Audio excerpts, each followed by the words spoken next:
If your Toyota dashboard lit up with "Check VSC system" or the VSC and traction control lights came on together, don't panic and don't rush to the dealer yet.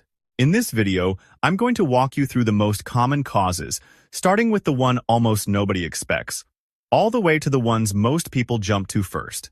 Let's get into it. Cause number 1. The gas cap. This one surprises people, but it is a known Toyota issue. A loose, cracked, or worn gas cap breaks the seal on your fuel system. That triggers an EVAP leak code, which on Toyotas cascades and trips the VSC warning along with it. The fix is simple. Remove the gas cap, inspect it, and if the rubber seal is brittle, cracked, or the cap feels loose when you tighten it, replace it. Don't go cheap here.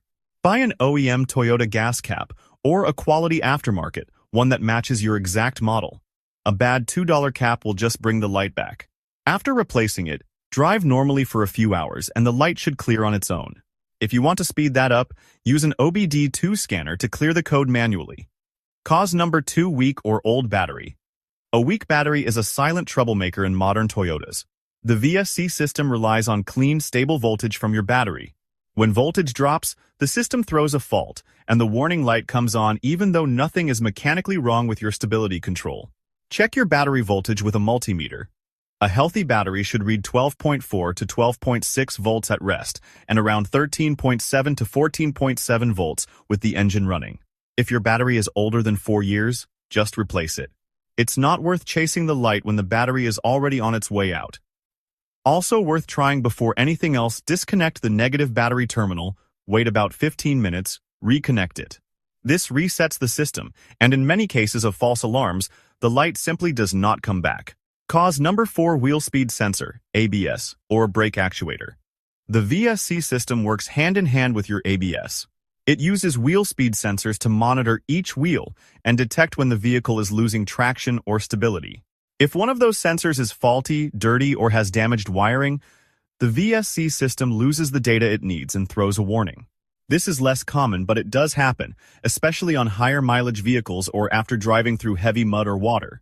The brake actuator is part of that same system. It controls hydraulic pressure to individual wheels when VSC or ABS kicks in.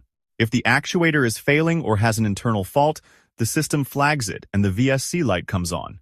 You may also notice the brake pedal feeling slightly different or the ABS light coming on at the same time.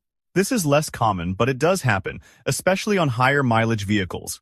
This is where an OBD2 scanner becomes your best friend.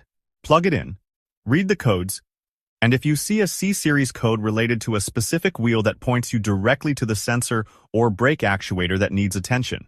Sometimes I've seen low brake fluid or worn pads can also trigger this, so it is worth mentioning. Even if you're not sure where to start, scan the car first before replacing anything. It saves you time and money. Final tip: use an OBD2 scanner. Regardless of which cause applies to your situation, get an OBD2 scanner. A basic one costs under $30, and it will tell you exactly which system is throwing the fault. It also lets you clear codes after a fix, so you don't have to wait for the light to go off on your own. On Toyotas, VSC warnings almost always come with a stored code that points you in the right direction.